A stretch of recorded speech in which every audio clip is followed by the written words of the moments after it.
Welcome, everyone, to another episode of Epic Understanding. I am your host Coach Erica Love. It's not often that I get to bring to you a history maker, and that is what I am bringing to you tonight. There's a lot of really other cool things about him. He had a very wonderful TED talk, and he's an awesome football coach, and he's a heck of a nice guy. All of that's really cool. But it just so happens to be he is a history maker, and that is why he's here tonight.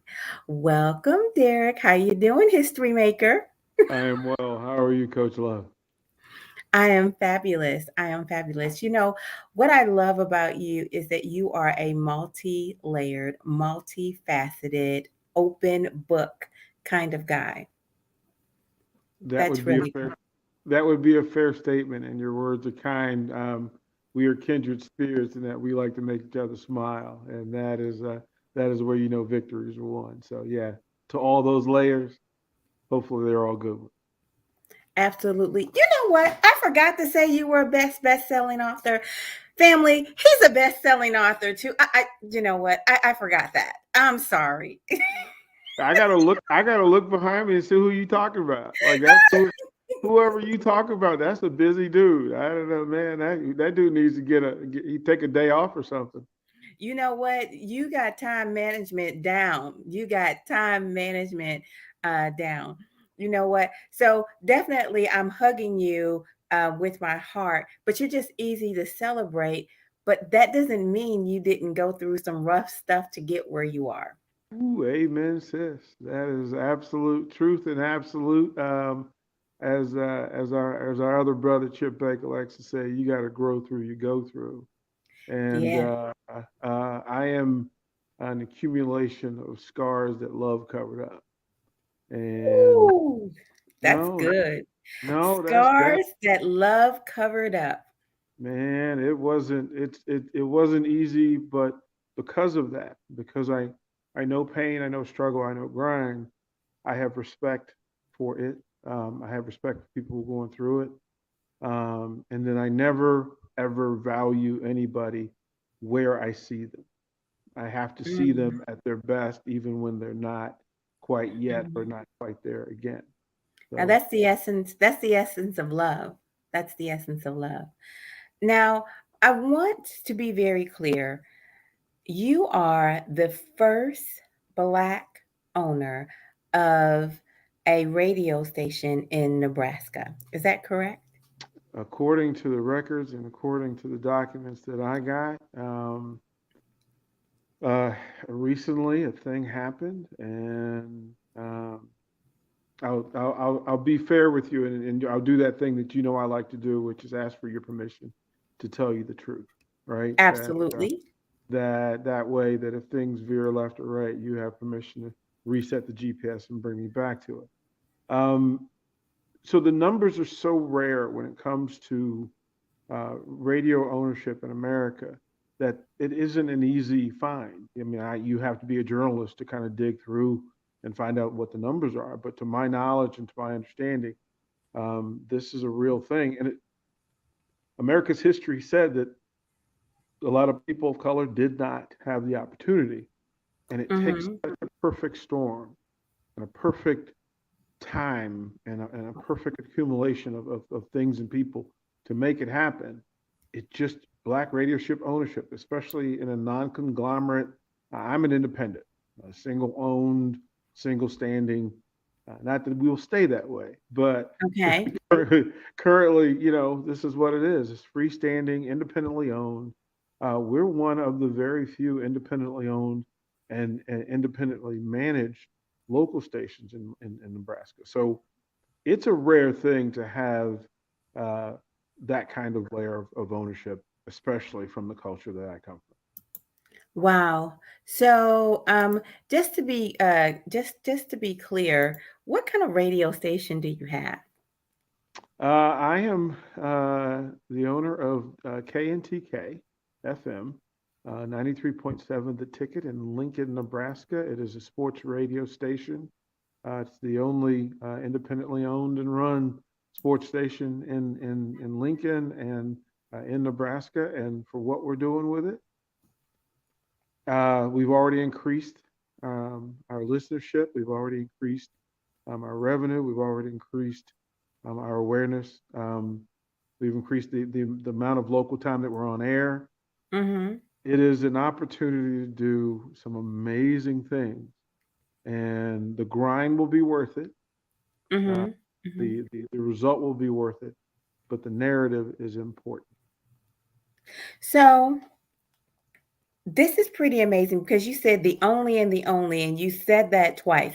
So you're the only independent sports radio station, or just the only independent radio station? The only independent sports radio station. At this day and age, most radio stations are corporately owned, corporately Right. run. They all They're sound the same. right, like they're locally managed. It is mass produced. For Mm-hmm. me, what we wanted was to be sure to be able to do what I just did with you, which is to declare to our listeners every day permission to tell them the truth, have Mm-hmm. authentic conversations, to be curious about things we're unaware of, and to be informative about the things that we know. Okay, and you're in Nebraska. I mean, they're serious about their sports, and if I'm not mistaken, they're serious about their football. Their football is the religion. Let's be Okay. let's be clear. The faith is that they're gonna show up 90,000 strong every Saturday. So imagine that they've sold out every home game since 1962. Okay. That's nobody else has done that. And now they are in a stadium that holds 90,000 people. It is Okay. the economy. It is the economy. It is the the grand thread that connects the communities and the people of this great state. But Uh-huh. yeah, this it is serious business, and they just don't let anybody in, and they Mhm. certainly don't trust anybody with their beloved. So I had to come in and earn trust. I had to come in and prove value, and then I had to show that in this business, the way I was taught it, you are either entertaining or informant. And once you remember that and then make truth the priority, you can do amazing things in radio. It's good stuff and great storytelling. Wow. You know what? So I do that's what I like about sports. I love the storytelling. I love the story of Kurt Warner. There's another guy that I like. I think his name is Griffin. He doesn't have a hand. Yeah, yeah. He was originally out of Florida. He's got a brother who also plays uh, in he played in Seattle, and now they're in separate places. But with playing with one arm, look, sports is the one place. There's a couple things about sports that are very unique, and that's why I chose sports as the way I was going to make my living, because Mhm. it was never the same day to day. You could not plan it. You cannot get ahead of it. And sports is one of the great mirrors to America in its opportunity. So America at Mhm. its best is when the people who play the games get together and they get into a huddle. In that huddle, you're one. In that locker room, you are one. And there are Mhm. not many, especially go back 50 years, that wasn't always the case. Well, now at least there is a place where people of all colors, all religions, all sexualities can get to work and accomplish a thing that's greater than them. That's what sports does better than anything else. So when you said sexuality, do you really think we're there? I think we're getting there, but I don't know if we're there. We're never there. That's the thing about sports. If you want to really know how what the get down is, look at sports, and you want to know how people accept things. The middle of America, how the middle of America accept things. Now, Mhm. the ends of the spectrum have their own space and place, but sports tends to capture more of them because of what it does. The Mhm. sexuality thing apart it, the women's sports have it right. The men's sports are still dealing with a machismo and kind of a look. I don't care how people feel about it. To me, if I'm going to call myself a godly person, a man of God, I can't carry that sort of judgment in me.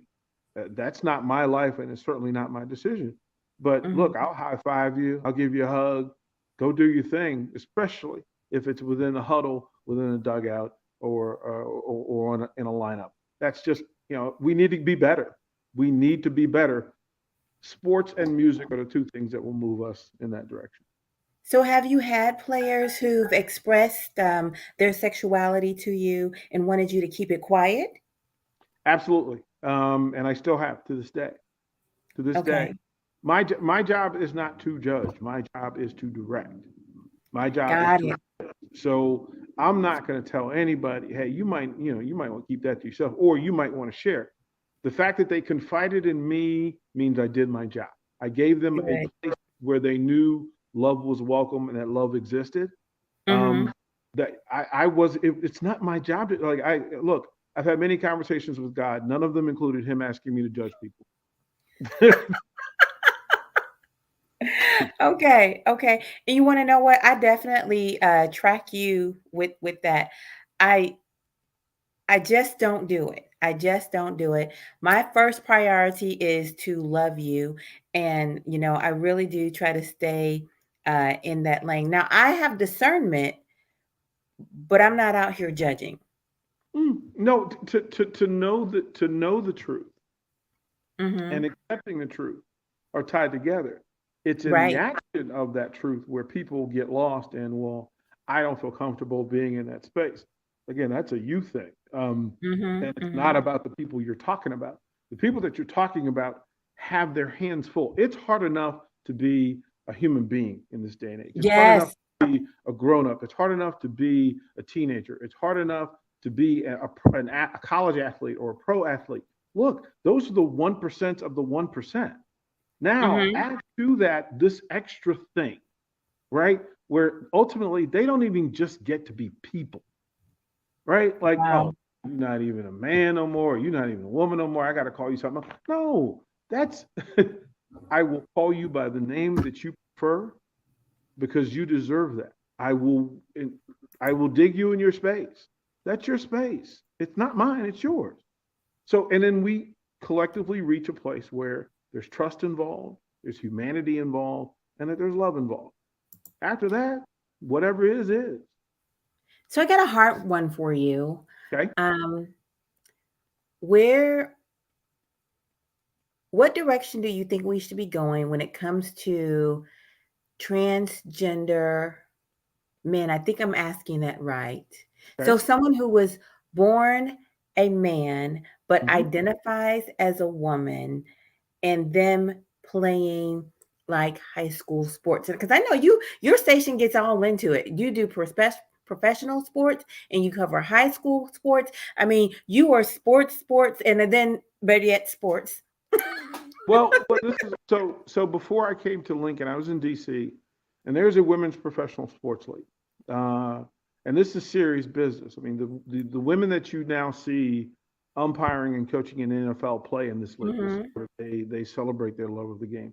And in D.C., they're the D.C. Divas, and we would play teams where there were trans athletes on the opposing team, and they Mhm. have rules and guidelines for percentage of testosterone, et cetera, levels that they have to deal with. I don't get involved in it because coaching to my opponent or coaching against my own teammate is not why I'm there. I'm there to trust to help you elevate yourself in the game that I'm coaching, in the space that I'm coaching. That is a whole other thing that, one, I don't have control over. Two, Mhm. I wasn't a part of the decision making process. And three, I know some women who play football better than the dudes who would complain about it. So Mhm. Mhm. they are willing to go out and match up against those athletes. That's not my concern. It's my job to coach my people.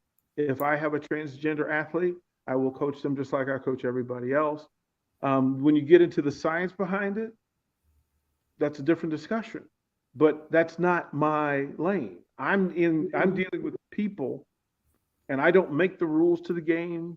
I don't make the boundaries to the game. It's my job to take care of the people who play the game while they're in my space so that when I'm done with them, they're covered more in love than I found them. That's pretty simple. I know that's the way you roll. That is the way you roll. So tell me this. What do you think about politics and sports? I wish they would leave each other alone. That's my Really? that's my wish. Well, here's why. What I would hope is that that our humanity would take over for politics.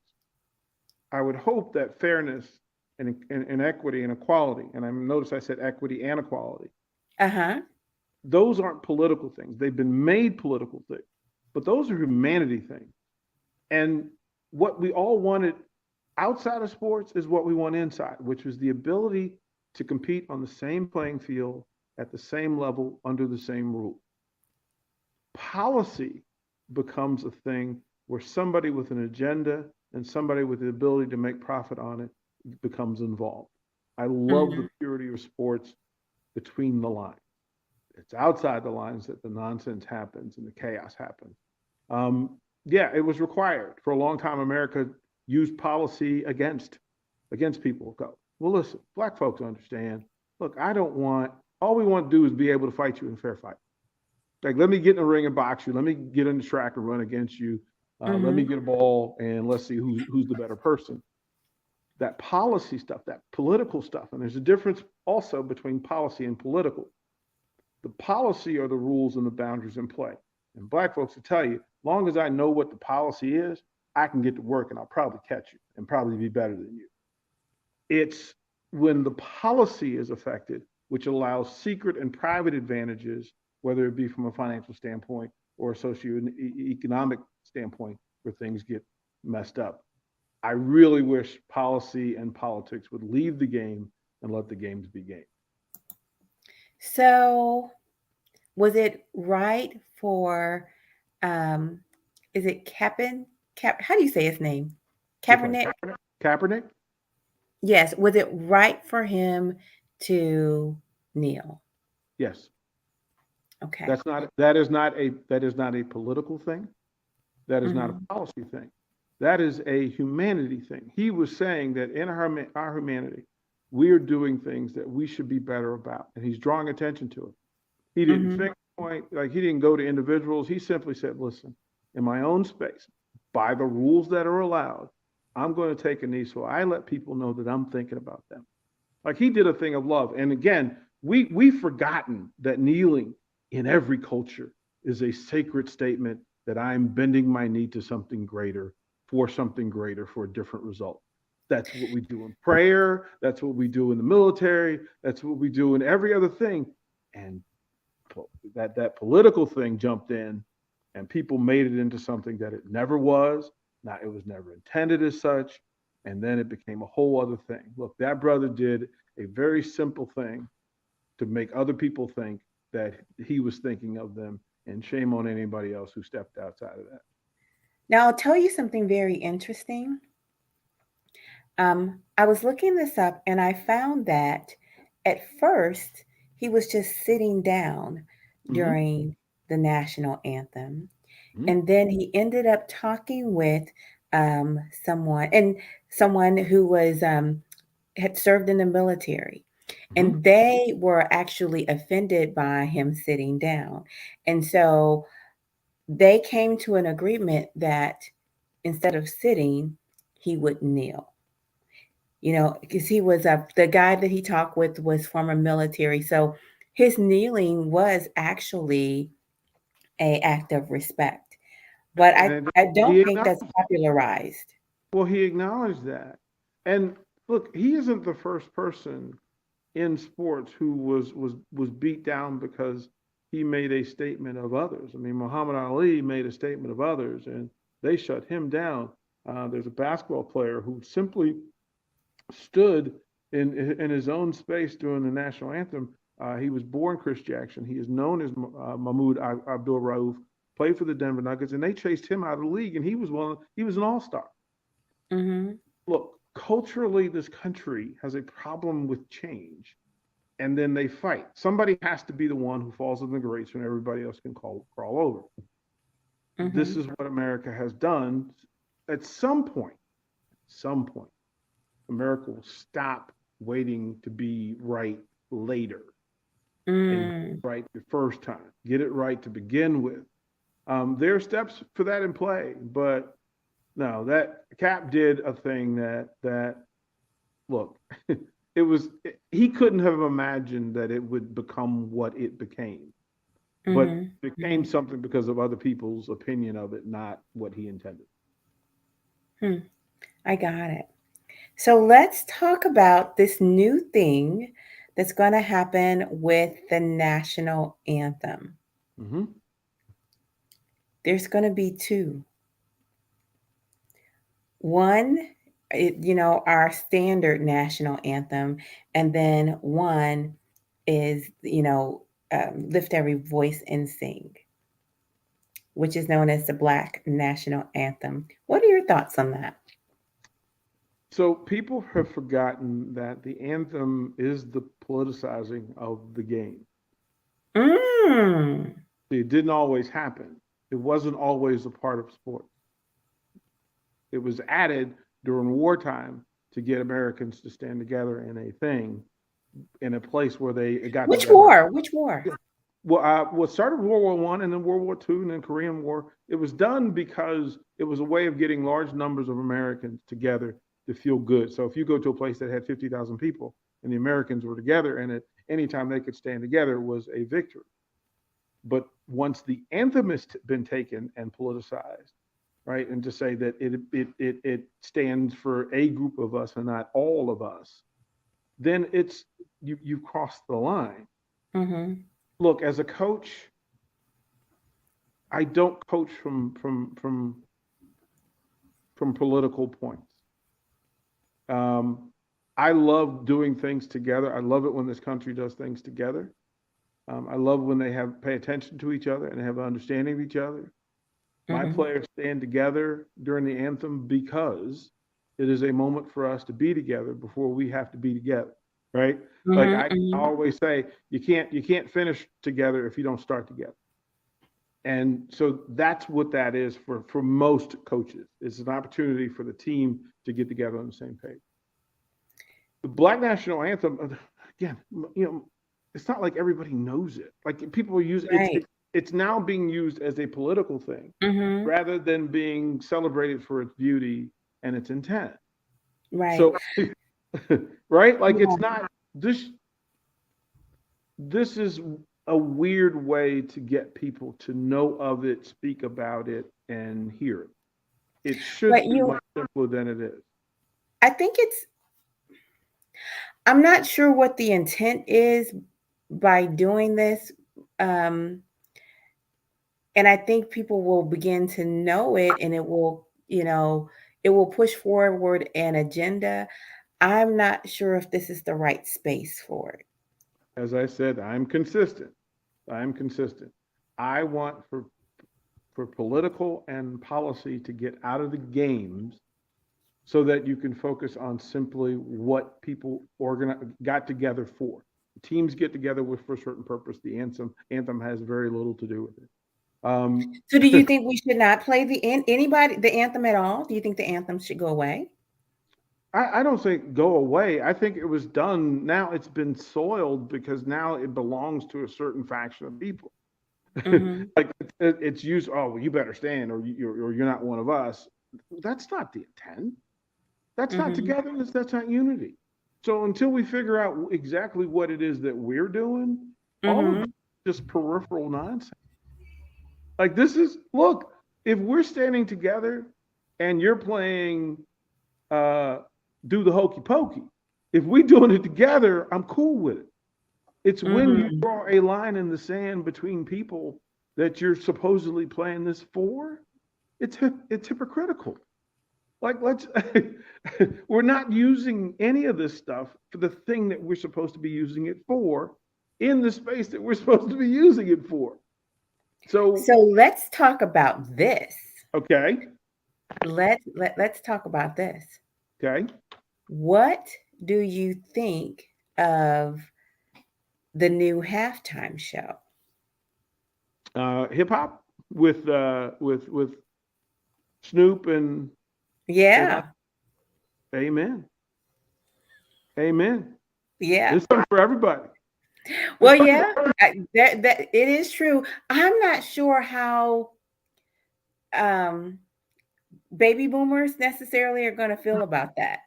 I'm not sure how they're feeling about it. don't care. Oh, did you? Don't care. Well, I did declare. Right? Just see, here's the thing, right? Here's the thing that is so based on. Remember, people forget that in the early Super Bowls, we got Al Hurst playing a trumpet by himself. Like you got Okay. what was the Kids of America? What was the young Americans or whatever back in the Hmm. day where they would sit out there and sing Coca-Cola songs. Like Yeah. this thing has evolved, and as we evolve with it, the inclusion is that they want people that most people know. Now, if there's I don't know that there's a musical act in America that everybody knows. Those days may be gone. But Hmm. people complained about it being Prince. People complained about it being Michael Jackson. People complained about it being Janet Jackson. And look, those people, there are people who will complain about it all. I'm not worried Hmm. about the complaint. I'm focused on the people who are going to absolutely, they're going to put their plates down at halftime. They're going to make some Hmm. room in the living room. They're going to find Okay. a favorite person. And there's going to be some footwork in every household in America. That's the idea and the intent. That is absolutely what that moment is for. And if you stand in the corner, frown and making faces, guess Uh-huh. what? Halftime will be over in 22 minutes. You'll get over it. 22 minutes. There we Hey, go. There you we know, go. And I need to just jump back because this is what I wanted to ask you about, but honestly, it slipped my mind. What about prayer? What about prayer? Are your teams praying together? Do you support that? And what if you do if somebody wants to sit out? well, see, here's the thing. In most public schools, they will tell you not to pray in what you do.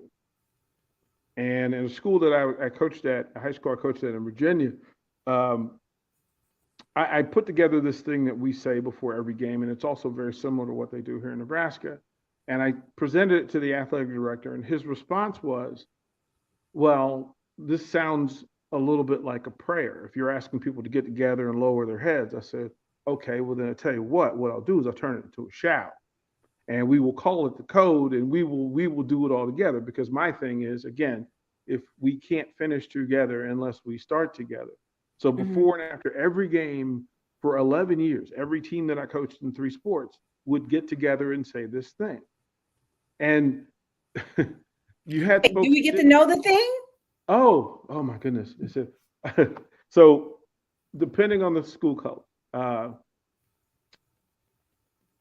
we battled this night. We asked for a chance that's fair, a chance to honor our stride and the name that we wear. And it goes into a full process of acknowledgement of day by day, we get better and better till we can't be beat, till we won't be beat. And then it finishes with the two words that we all work and sweat for, which is my team wins. So I would say the school's name and we win, and everybody would lose their mind. And we would do this win or lose. And a part of the code says, well, we will if we win, it'll be by the code, blue and white held high. And if we lose, we'll stand by the road and cheer as our opponents go by. Now, if you Oh. set standards in what you do, prayer is an elevation and a connector. Hmm. It Hmm.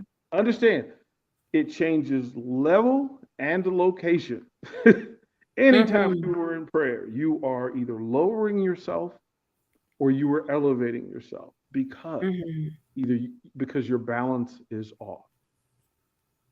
Prayer requires that you recalibrate, you recenter, you reset, and then you redirect. If You there's know a what?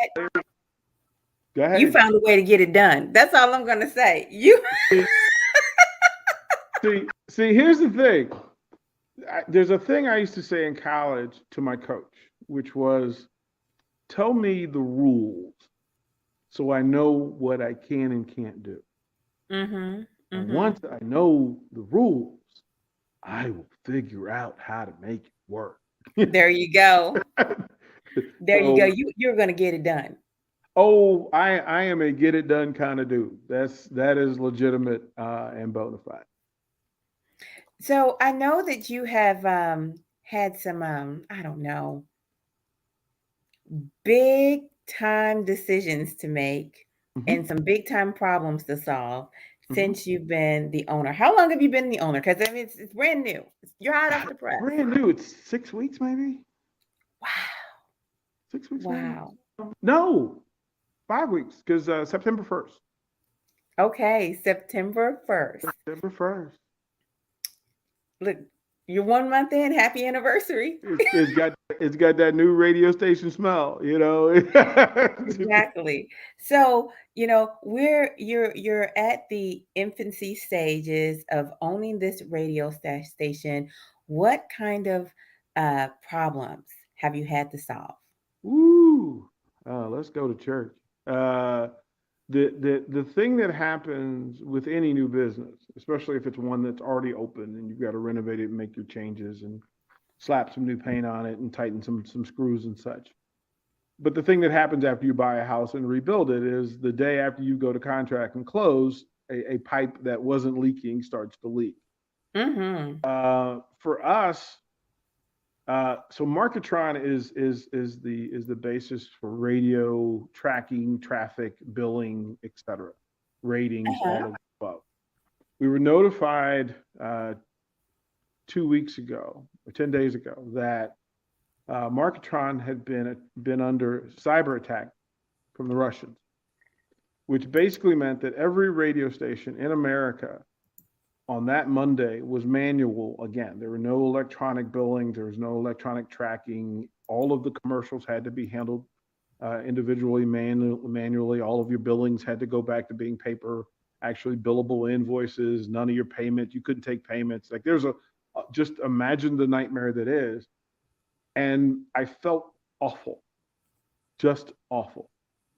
But then I remember that when I was in Salt Lake City, we were in a building with 7 radio stations in that building, corporately run. And their day on that Monday was exponentially worse than mine because 7 times the work, 7 times the tracking, 7 times the chaos. We figured out the benefits of that. We got it to work. We've been grinding because it means more hours and more hands on deck. Um, but yeah, in this day and age, it, that first when you get the email saying we cyber attacked by the Russians, oof. Um, I mean, that's a big deal. That's a big oh, deal. this is America's media source network being cyber attacked, and you haven't heard much about it. But for those of you who look, go ahead and Google it. It's right out there for you. And we handled it, and we got through it. And then the other part of friction and the other part of the things that happen when you take over. Um,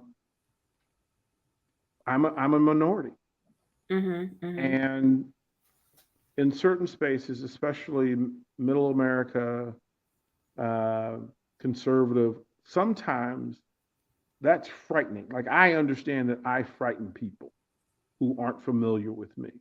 I'm I'm a big silverback who speaks, and that's right. Like they don't know how to take me. They see the side. They go, "Oh, this big brother. I can bark when I need to. I can growl when I need to." I like to tell people, I'm a bear. You either get the grizzly bear, teddy bear. That depends on you. All And if right you get now. you get the grizzly bear, you understand why you got it, and there ain't no problem. But there were people who leaned away from the idea of me, a relatively new person in the state and in the town, owning a thing that was near and dear to them. Mm-hmm. This was Mm-hmm. kind of their station. They thought of it. This is we were, So you go through that. You have people that aren't going to ever accept it as a good thing, and Mm-hmm. I'm fine with that. I'm fine with that. Uh, which also happens in everything else that we do. There are people that just won't accept that somebody that looks like us could do what we're doing and do it well or do it better than they could or have that opportunity because that's supposed to be an us opportunity thing. Mhm. Mhm. But you grind through that. And what I found early in life was this: just because I was different from them and new to them and a bit of a unicorn to them, that was on them. It was my job to be me, There you go. absolutely me, unconditionally me. And they will adjust, they will adjust. And what happens over time is that they lean in, they find themselves curious, Mhm. and they Mhm. get hit with a smile, and they get hit with a hug, and I'll wink at them and give them a fist bump. And before you know it, I'm a human. I'm a man. I'm a person. And then we can move forward. And that's been the grind. It's been the grind. Several stops in my life. I lived in Utah. Yes, Mhm. right. Mhm. They talk about it, right? Um, California, Atlanta, uh, Houston, and the places that I live. And the joke is amongst my friends are like, "Can you move to a whiter place?" And it seems like I continually find myself in whiter places like this.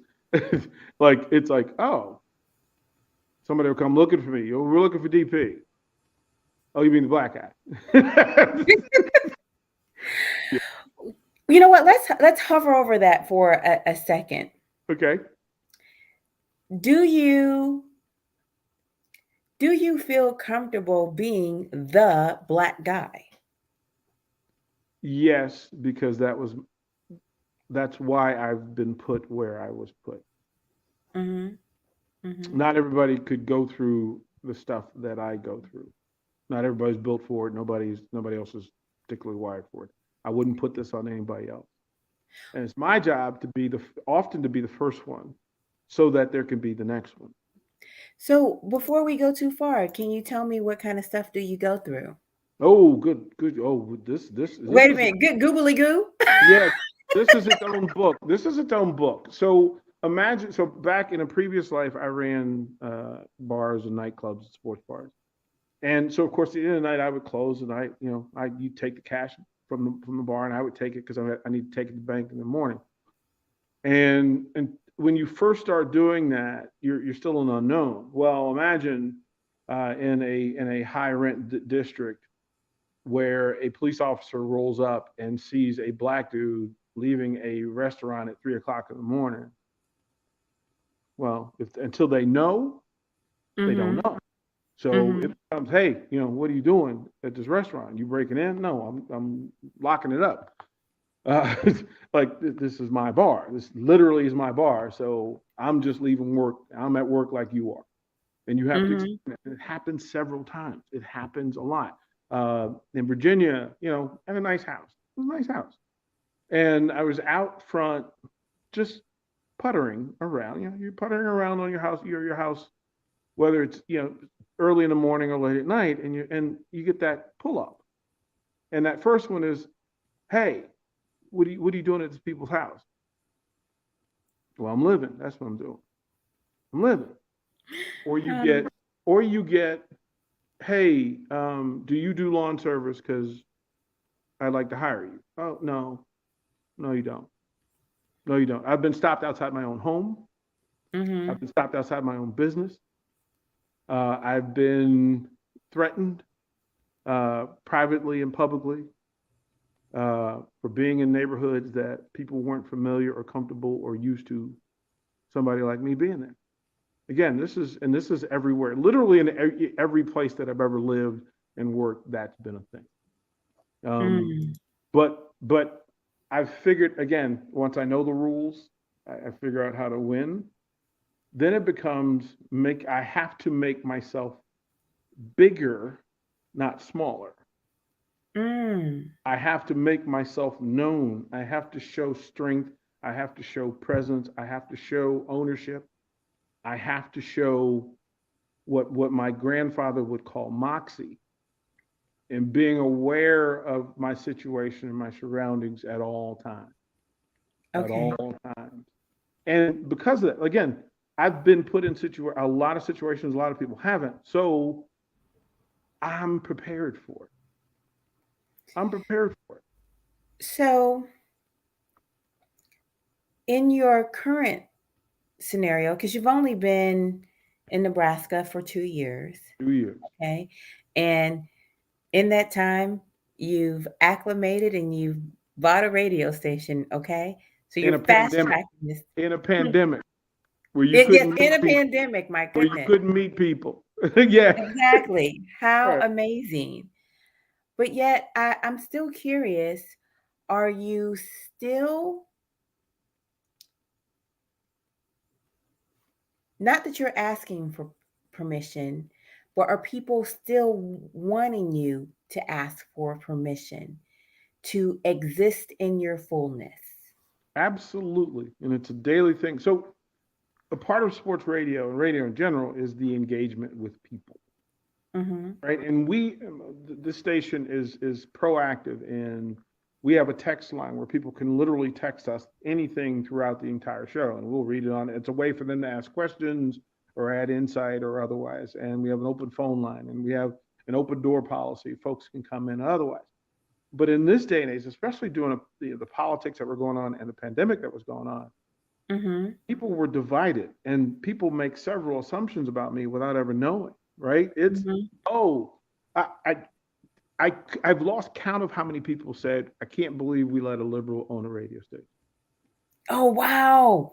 Like literally said it out loud and on a text, right? And you go, Mm-hmm. "Okay, well, my response to that is because that's the response. It's, there are things in this, like, where people have become so comfortable in being able to say whatever they want to say, however they want to say it, without being Mm-hmm. held accountable for it.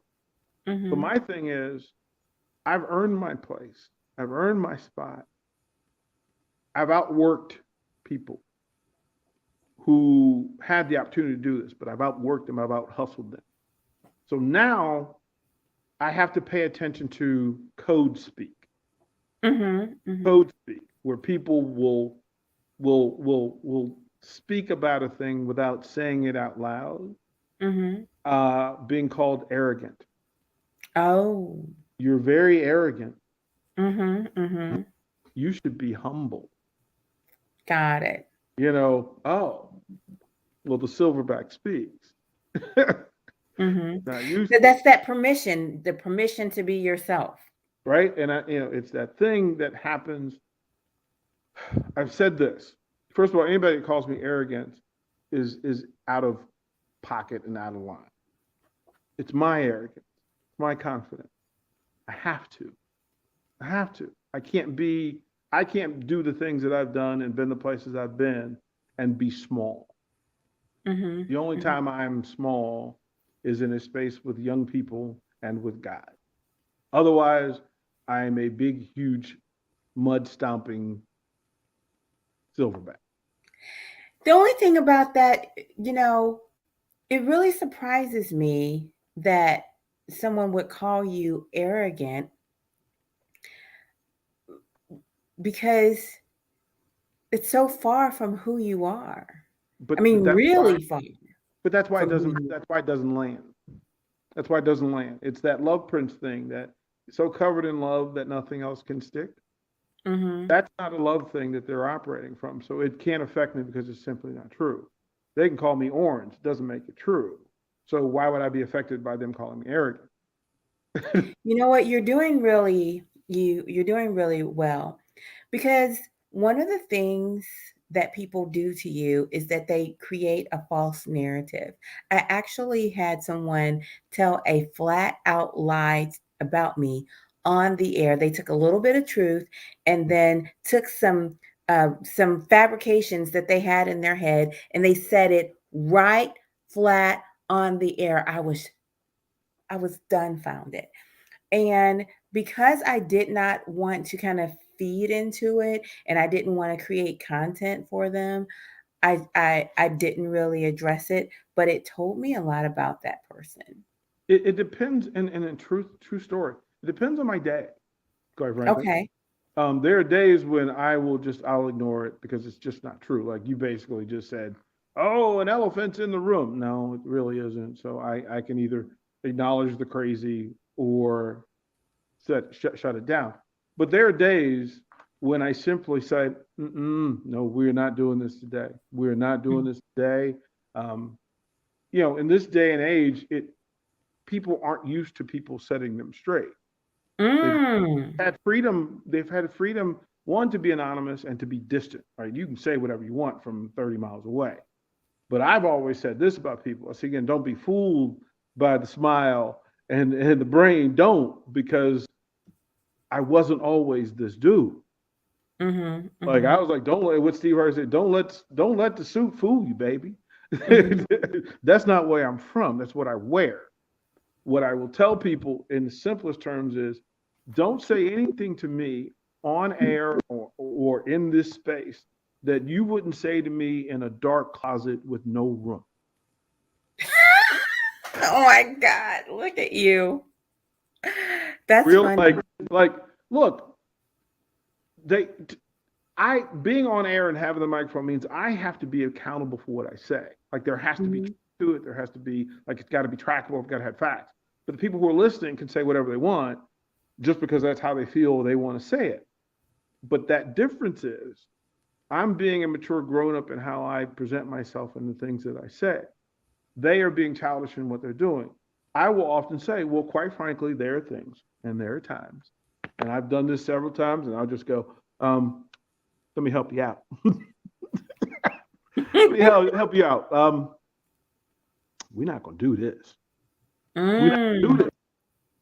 See, you can tell me how you feel, but then we get past the point where if you're not telling the truth, I'm going to ask you to show me how you feel. Okay. Most people do not want the smoke. They You do. want to know what? I promise you, I am still learning. I'm still growing. Um, One thing about me, I, even regardless of someone's behavior, I am always afraid, or I have that pullback instinct because I'm afraid that I'm going to hurt them with with my words. Not that they're not doing something to me or something I don't like or something that's honestly making me lose respect from them. That's the deal. I will be looking at somebody and listening to someone, and I will honestly be losing respect for who they are. And then I think to myself, if I respond to them with what they're asking for and what they deserve, I will hurt them. No, what you're doing is you're teaching them. Hmm. You're redirecting them. You're you're That's a good helping. one. No, no, you helping them. Because listen, I tell people all the time. I again, the very first thing that I say to people I don't know, do I have permission to tell you the truth? See, and I carry that in my pocket like a business card. Like You know what you do? You rock that. You it do. look, I would say to you, listen, for whatever, and you tell people, look, the thing that you just said, first of all, the way that you said it doesn't make sense to me, and it's not fair to me because you're speaking at me instead of to me. Now, if you want to have a conversation about it, you have the phone number, you can call into the station, and we'll have this conversation. I said, but Mhm. right now you're texting at me, or you're calling in and saying a thing to me rather than talking to me. And if you Mhm. don't value me as a man and as a human being, then what you say has no validity. It has no point, has no merit, has no value. Then, if you really want to get to me and say this thing, again, truth things will be said. The truth will be said. And if you're saying something that's not true, I will not only deny it, but I will prove it to be wrong, which most people aren't prepared for. They aren't prepared for to be called on their BS. And then I will tell you after that, now that we've had that discussion, where do we go from here? Can I trust you? Can I have you around? If I can't, that's cool because it allows me to put you in my GPS as a place that I'm never going to go again. Ooh. Oh my goodness. You know what, DP, I promise you. I'm going to watch this part back just for myself. This was a gift to me. I appreciate you because I think I still struggle um, with that. I'm I'm not a confrontational person, and I think I'm afraid of myself Well, no, and what's the what I mean, and what what's I the might say to a person and hurt them with my words. I'm very, very, very concerned with hurting someone with my words. So it's not necessarily that I don't want to, mix it up. I just don't want to hurt somebody in a way that I can't repair.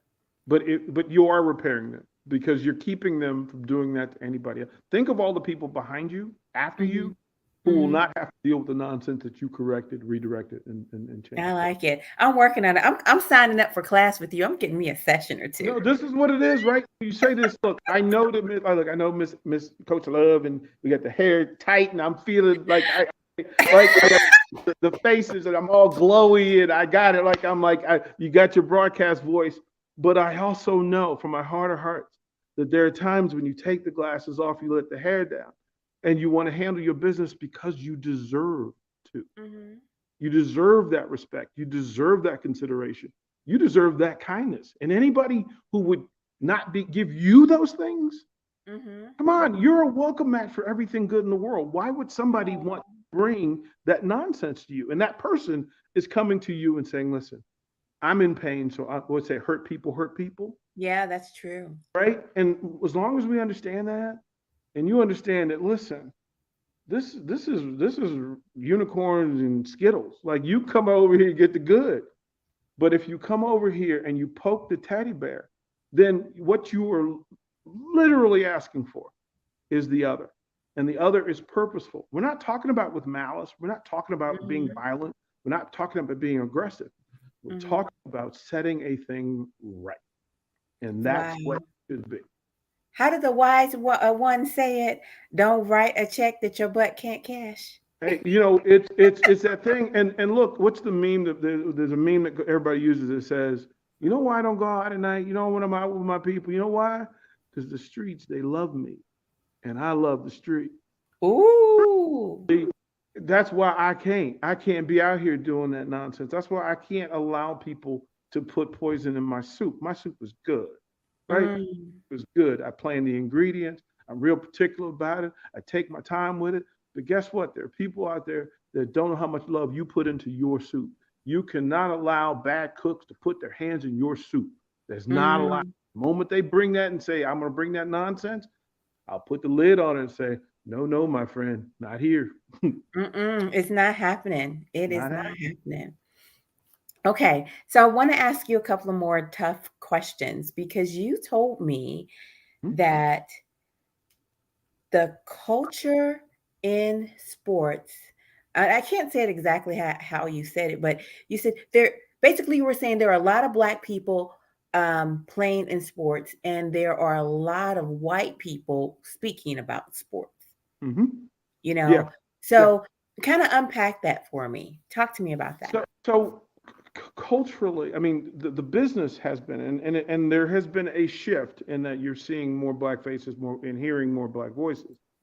You're also witnessing more black leadership when it's, Hmm. but most places across the country, the people who are playing the sports are people of color, and the people who are talking about sports are not. Hmm. And Hmm. there's some basic level of, oh my goodness gracious, this doesn't make sense. This doesn't make sense. This is like my saying that I'm going to teach German, but I only speak English. Like you, Okay. like you haven't been around the people that you're talking about. You don't know the people that you're talking about. You don't understand culturally where they come from. You don't understand that there is a difference between a black person from Atlanta, a black person from Washington, a black person from California, and a black person from New York. They're not the same. You can talk about four brothers in the same house that aren't the same. All people aren't one thing, any one thing. That doesn't exist that way.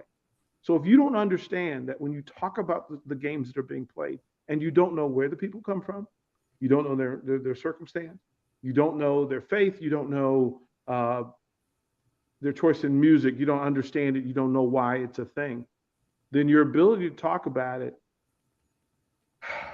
it's vapid, it's empty, it's empty. Mm. And my statement would be like I've had co-hosts and again these are great dudes and they know what they know, but they have no idea what they have no idea about.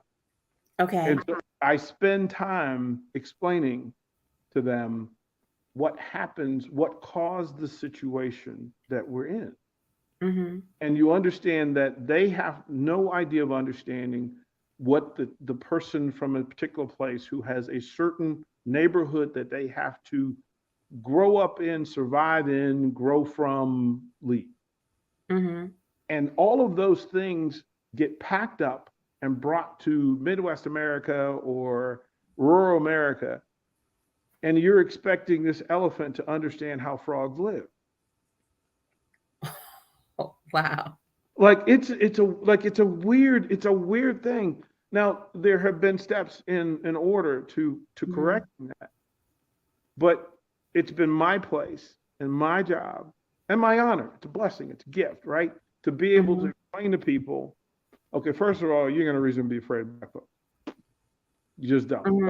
Like you mind your business. You ain't got nothing to worry about. Like being able to say explain things tattooed. Oh, the inked up. I'm like, do you know that most of these kids who have tattoos, usually this is it's some gospel or some piece of faith or somebody from their family that they love and they want Mm-hmm. to. But if you don't know anybody to ask that of, you make all sorts of assumptions. Mm-hmm. Like they listen to hip hop music and think they have some understanding. No, no, no, no, no. You don't know the difference between Louisiana hip hop, Cali, Cali rap, Miami, DC go go. They don't understand the difference and can't.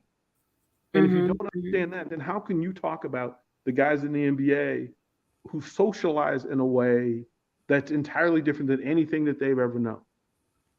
Like they've Mm-hmm. never been to the NBA All Star Weekend or HBCU. They don't know the list. They don't know why is that dude barking. They don't understand the branding. They don't understand any of it, right? Like they Oh, don't wait a minute. Did you say why is that dude understand, barking?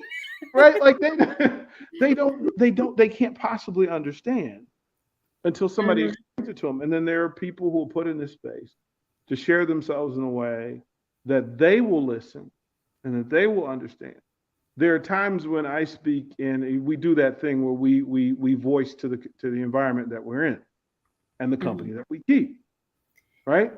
Exactly. Hold on. I gotta stop for a second. Are you a member of the Divine Nine in some way? No. Okay, I'm just checking. Just No. checking. I want to see.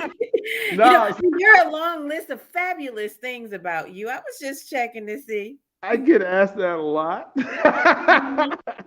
Okay, if you were going to be a member of the Divine Nine, which one might you? I think I know, but which one would pull you towards them? So my brother barks. My Yeah, brother so barks. I was definitely feeling a little, purple He's and gold. I well was, that I, that that you have that feel. I am to my DNA that alpha male. Hmm. But I also consider myself a Renaissance man because the creative side of me requires that I address things. And then the business side of it, them blue folks tend to strive from a business aspect rather than a social aspect. So if you were going to go in that route, you could do that as well. There are no bad families to be a part No, of. there are no bad families, but I will say this. Um, I sense not Q Dog, but a Mega Man. Those are two different things. Uh-huh. A Q Dog is different than a Mega Man, and you know it. I I would have been fine with both. Oh, oh, Depends on when you knew me and where you know me. That's it. okay, fair enough. Fair enough. Fair enough. Okay. I had to go down that rabbit trail No, to see that what was down you there. know, look. There are certain dating situations that wouldn't have worked because I wouldn't and didn't. That's how that. Well, you want to know what? I probably should just do a show on that because there are so many people who do not understand what Greek fraternities and sororities mean in the context of um, Black American culture, because it really it started in Black America. It has nothing to do with Africa or England or anything to do with Black people anywhere else in the world except in America, even though now many of those sororities and fraternities are worldwide. They But are it's, international. They are yeah. international. Mine was more that where I went to school, and I went to school, I chose baseball over basketball and football. And baseball at the school that I went to, it was not an HBCU, but there Mhm. were partner HBCUs in the neighborhood. So if you go to VCU, Virginia Union, Virginia State will come looking for you. Like if you're an Mhm. athlete, they'll come looking for you. But I would have preferred that it was done because of who I am rather than what I am. And I never quite got over that bridge that you wanted me Mm. because I was a baseball player rather than that I could help the brotherhood forward and forever. So Mm. there's Very that. interesting. Very interesting. Um, wow. Wow. I'm gonna leave that alone. I kind of want to go down the hole a little bit further, but I'm gonna leave that alone We because aren't done. We aren't done. This is just one step, absolutely not. right? Absolutely, absolutely not. I do want to ask you about this. I want to ask you about mixed race marriages Mm-hmm. within sports, um, and it and it is because so many um, Black athletes marry white women. Now, I do not have a problem with, but it is something that is spoken about within the African American community. And it's even in rap songs, you know? There was, but so let me, but people are speaking about it in the wrong way. They're speaking Well, about it you in the know wrong. what? I'm glad you're saying that because I was going to say that it's not spoken about um, It's with in the wrong nuance. way It's just because not. most of the athletes that we're talking about went to college so Mhm. that they could go pro in sports. Mhm. At those universities, who's at the universities that they were choosing to go to, and why were they chosen to go to those universities? Mhm. Integration was such a major power move for Black America, and being able to have people leave where they were from and go to these institutions of higher learning where they were going to be the unicorn. They were going to be, that was kind of the thing.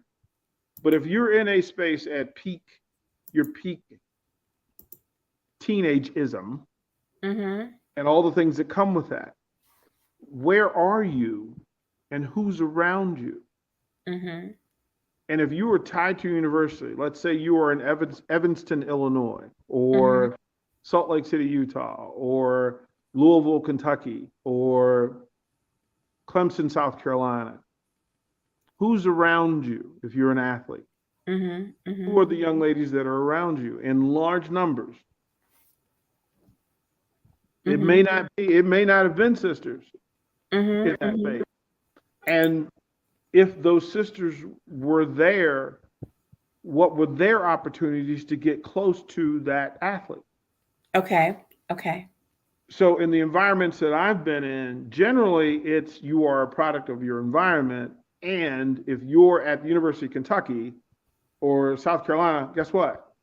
There are Okay. more white women there than Black women, just by Okay. number alone. Mhm. Now, if you're asking me why, if somebody from an HBCU would do that, no, the numbers would probably skew the other way. But if you went to a predominantly white university, 89% of the women were white. Mhm.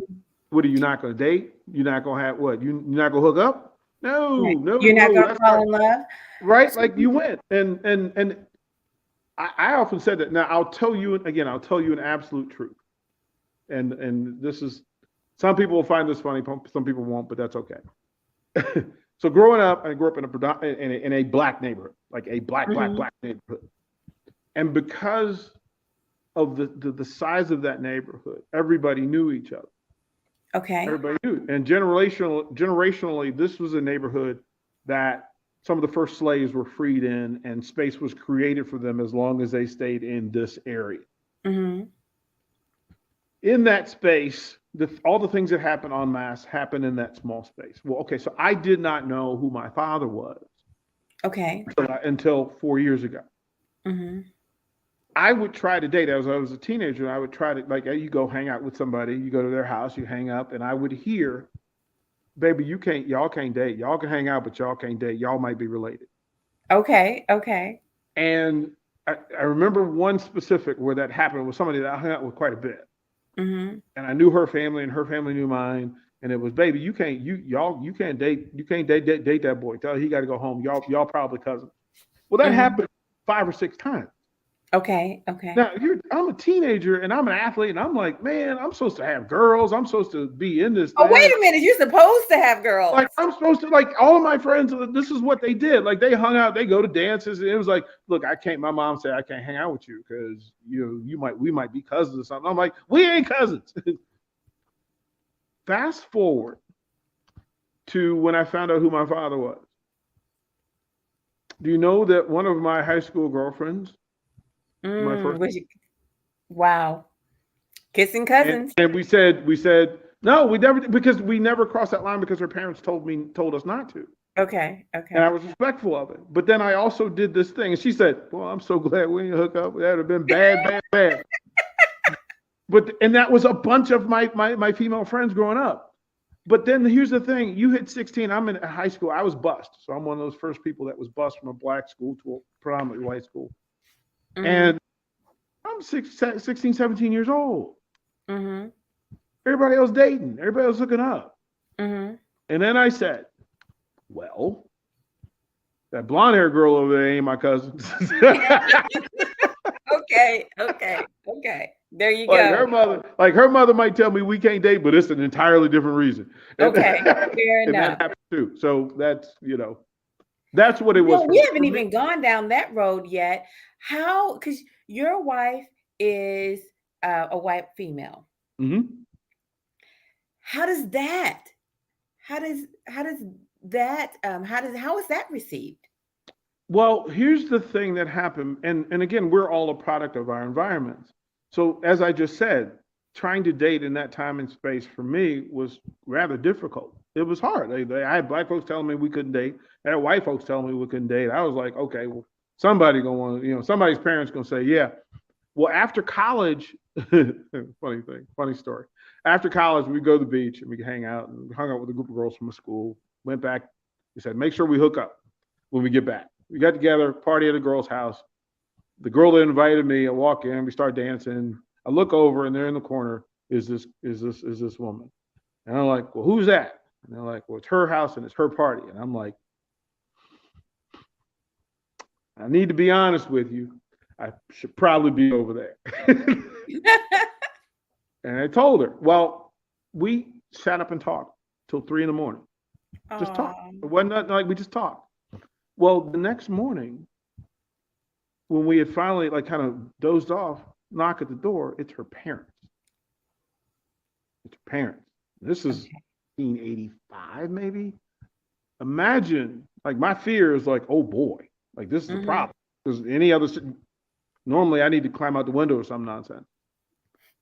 These folks sat me at the kitchen counter and had conversations with me about what they saw in me in just meeting me, and Aw. telling me early on that, young man, you are going to do something special in this world. Mm-hmm. Well, I had never, like, that wasn't what I had been told, and that wasn't what I heard. He was a Right. Navy captain, she was a school teacher, Mm-hmm. and here's this dude in all of his dress telling me that I was going to be special. Wow. Um, for me, the family matters, and to have a family be accepting of it, of me Mm-hmm. in that space, and seeing greater in me than I saw in myself. Mm-hmm.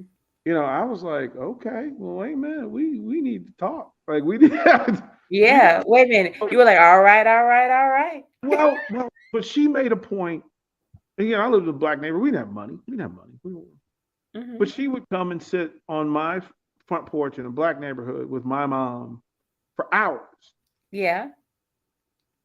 Right? I was like, hmm, because not everybody I dated wanted to do that, Okay. would do that. So Okay. color in our relationship has never really been a thing, Mhm. except for my explaining to her that she needed to be an ally. She needed to have eyes in the back of her head. Mhm. She needed to be a voice in those spaces where there were just white folks and usually white folks with money who would say things, and she had to stand up and get it right. Okay. And let me tell you, she's a little pit bull. So when somebody talks about her people, whether it's my mom, my daughter, my cousins, my friends, she barks. And I don't care what color you are. If you got my back, I got yours. There you And go. how simple that was. Like she knows the worst of me. Mhm. She's seen the worst of me. She kicked my tail when I needed my tail kicked. She picked me up when I was sitting in ICU with a chaplain on my bed. Mm. She sat on that bed too. Right when I couldn't walk, when I couldn't go to the bathroom by myself. So to me, the color was irrelevant to it, and it was irrelevant to her. We just happened to be two people who figured out, all right, well, we're gonna grow old together. Let's figure out how we're gonna do it. And in the meanwhile, it's our job to change the way people think about when they see couples that look like us. You're right. And there is a couple, gosh, I can't remember their name, but she's a black physical therapist, and he's a white gentleman, and he's handicapped. And they tell their story readily. I'll have to look it up and put it in the comments here. But they shared that they actually have more problems and questions because she's black and he's white than they do about him being handicapped and her being, full able bodied. Like people actually give them a hard time. Here's what, but here's, Coach. This is the thing that's amazing to me, and it's constant. Most of the people who have those commentaries about people don't know those couples and don't know those people, and most Mhm. importantly, often don't have that themselves. Mhm. What any of us remove color, age, whatever, remove all of that stuff from it, and what we all want is the same thing. Mhm. Mhm. We all want the same thing. Like I never once did I said, you know who I'm gonna marry? I'm a no. That wasn't it. It wasn't it. What Mhm. I knew was here are the things that I needed from a person Mhm. and the person that came along to do those things. And mind you, I wasn't that dude. Like, so my wife asked me to marry her when we first met, and I don't Shut remember. up. Your wife asked you to marry her? I didn't even remember it. She gave me an ultimatum that I apparently didn't hear. so, so we went our separate ways, and I did all the stupid stuff that men do when they have too much time and too much access. And then we Mm. found each other again, and she said, "Okay, you done? Like Wow. done? Um, are you better? Are you done? You ready? All those things." And it's the conversation that we've had before. When you spend your time giving pieces of yourself to a lot of people, you never become whole. There's zero chance that you can become whole. Wow. And I'll say this to folks. For me, the thing was focus. Not having the distracted focus allows Mhm. you to gather information, knowledge, IQ, and achievement.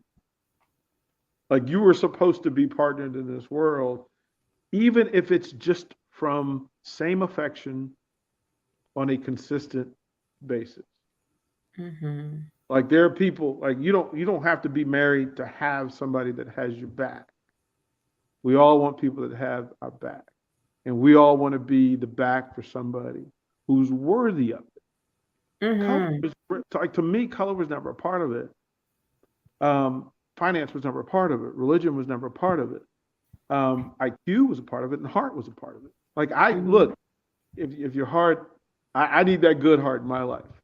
Mhm. Like, that was it. And the There you moment go. you identify that it's the heart, whatever the thing you put out as the thing that means the most is the Mhm. thing that would either draw you or turn you away. And people miss that. They miss the fact that, okay, well, I can't find somebody because you haven't figured out what you're looking for yet. Mhm. Mhm. You know, I love talking about you because our hearts always meet in the love lane. Mm-hmm. They Mm-hmm. Yeah, and it's well, you said a thing the other day. You go, you're a heart melter. Yeah. For hearts that have that capability, not all hearts have that capability. Like-minded hearts, same kindred hearts find each other, Mhm. and you can't do anything about it. There's nothing you can do. You go, okay, this heart's supposed to be in my life. Like, that's how this is gonna be. And then if there's a smile attached to it, that okay, well now, okay, we win. All right, we family now. This is how this is gonna work. So I just tell people all the time, figure out what the most important thing is. Choose that. And if you're not sure what you should be choosing, start at Mhm. the heart and work your way out and make sure that you end up right back there. That is the most important thing. All the other stuff will get you disappointed. Oh man. Oh man. That's amazing. That's amazing. What what do you have planned? What do you have planned for this beautiful dream that you are living, with your radio station? Here's love. Let me give you this in the simplest way. 4 years ago, I was in an ICU bed, and that day, I generally said to myself every day, "Man, I have lived a complete life. Like, I've done everything. I've traveled. I've done all this stuff. And if God took me tomorrow, I'd be okay with it. I've lived several full lives." But that day, 27 blood clots in my body, 4 in my heart, 3 in my Mm, lungs, a saddle embolism that's choking me out, chaplain sitting on the bed. That day, I asked for one more day. mm. That's all I wanted. When you hear people, that passed away in their sleep after surgeries from blood clots, that's usually what it is. One will do. I had 27. Mm. That day, I accepted a couple of things. That love was the only way I was going to get through it. Yeah. Love was the only way from it. Yeah. Love was going to be better than the medicine that I got. And Amen. and here's what happened since that day. Since that day, I found out what my real name is and who my father is. Since that day, I found out I have 3 more brothers and 2 more sisters. Since that day, I found that I curated and created a TED Talk. Since that day, I created and given a second TED Talk. Since that day, I have 2 best-selling books. Since that day, I bought a radio station and moved to Lincoln, Nebraska. And if you tell me that you could plan that, you will be telling a lie. Mm. I could not plan that. I simply had to love my way through it. The universe required that I love myself and I love everybody else enough that I would not be distracted from by anything else. None of this was planned. None of this. There's nothing special about me that other than I have the heart of a giant. That's That's so beautiful.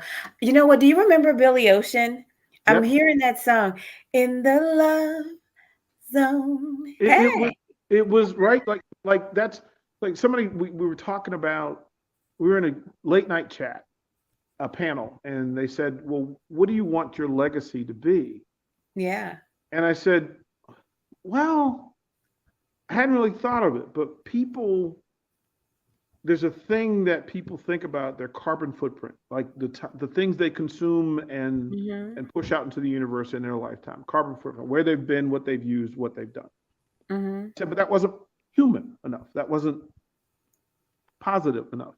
Mhm. If we did it right, it wouldn't be a carbon footprint. It would be a love print. Yeah. it would be a love print. And the love print Mhm. theory came to me literally that night was that I want to make sure that the people who allow me to love them Mhm. are so covered in love that nothing else can stick. Oh, Like beautiful. we want, whether it's our kids, it's our job to love our kids so much that when they leave that house and go into the street, that they know what love looks like. They know what love sounds like. They know what it feels like. And when that other thing shows up, they're able to go, oh, whoa, whoa, whoa, whoa, whoa, that's not love. That's not it for Mhm. me. And that when we send them to school, that the love that they're covered in covers other kids in the school. Yeah. Teachers and coaches and educators, our job is to cover those students so much in love that when they leave the walk into the hallway, they're going to cover Mhm. other kids, and those high fives are covered in love, and those hugs are covered in love, and those smiles are covered in love. And as you do that, that leaves the school into the community, and it goes into the church, and it comes out in each home. And as a partner, whoever your Mhm. significant other is, your mission should be that I'm gonna cover you so much in love that can't nothing else get to you. That's what I'm talking about. Right? That's Like what that I'm other talking about. dude show up and he's like, "Hi," and you're like, you're like, "No, no, no, I got that, I got that." Only love sticks. Right? And so then the plan is this: that to put in place a thing that says the heart, the logo for for Love Prince is a heart and a hand, Okay. and I'll show it to you. I'll actually show it to you. I don't know if you can see it. I'll get close enough where I can. Okay, wait a minute. There you go. Stop. Okay, got it. Okay. Okay. So it's a hand and a heart. And below Yeah. that, it says, cover the world in your love prints. And then at the bottom, it Mhm. says, love out loud. Now, love Yeah. out loud is this thing that when I see you, I have to smile and acknowledge the beauty in you. Mhm. There will be no regrets about whether you understood how highly I thought of you. Our greatest regrets in life are that we simply do not tell the people that we find adorable, loving, and genuine. We don't tell them. Our Mhm. greatest regret is having a child or significant other who we loved and they didn't know it. So Mm. we should spend our time being saying those things out loud. You see something good, you say something good. Miss Love. We say Okay. something good, we say something good, right? And then the other side of it is this. So the hand is action, the heart is love. Okay. The heart without love without action is good, but it doesn't accomplish anything. Mhm. The hand without the heart is busy, but it doesn't accomplish anything good. It is Mm. in that togetherness that when love and action meet, you can accomplish anything. That is Anything. fantastic. You can That is accomplish. fantastic. Let's say that again. That The the heart is the heart the is heart is love love. The and the hand is hand is action. action. The action without love is busy, but it's not accomplishing anything good. The heart without action is good, but it doesn't accomplish the thing that you need. It doesn't reach the places that you need.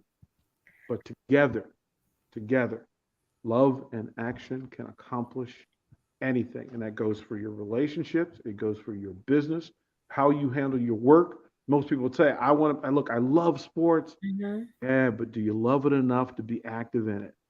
That means you Mhm. got to get to work. You got to There get you to go. work. Like, There you oh, go. I love that. I love that man. And you wanna know something? Um, I had a classroom, and in it, I had love in action. So you know you're speaking my language. Yep, it's there on the card. You'll see it right there. I'll get closer for you. Wonderful. It's beautiful. All It right. is beautiful. That's That's my kind of thing. right. And we have shirts. I have these bracelets. Where can people find those? So go to Love Prince. That's how it's spelled. Okay. There we go. Loveprince.us. So it's not .com. Okay. It's .us. They're bracelets. So when they had like these school shootings, I would always customize the bracelets and send them to the school and let them know that each school would put the bracelet on so they knew that someone thought of them that day. They knew Oh, that wow. someone cared. We do it. All my teams wear them, but the Okay. mission is this: that you put on the bracelet and know that you're covered in love. But if you see somebody who's alone, having a tough day, somebody that's struggling, it's your mission to take off that bracelet and give it to them, to let them know as a reminder that they are thought of, they're considered, they're seen, they're heard, that thing that happens. And then for the players, what we would do in the school, all these teams would give out these bracelets, probably 500 kids. But in a school of 3,000, the mission would be, how many times will you see the love that you shared again? Have the bracelets passed from student to student, from teacher to teacher. Through that, it worked at companies. We have shirts that have the love print on it that simply we give them out. Usually Christmas presents. That's what I give out, and it's Mm-hmm. a reminder that when I hug somebody with that shirt, I reach them. Mm. If I'm hugging you and you reach my heart, we both won. Wow. So You that's know how we what? get. That's it right there. That's it. You know what? Those are perfect closing remarks. You make me happy, DP. Love you. Bye bye, you guys. You have a great night.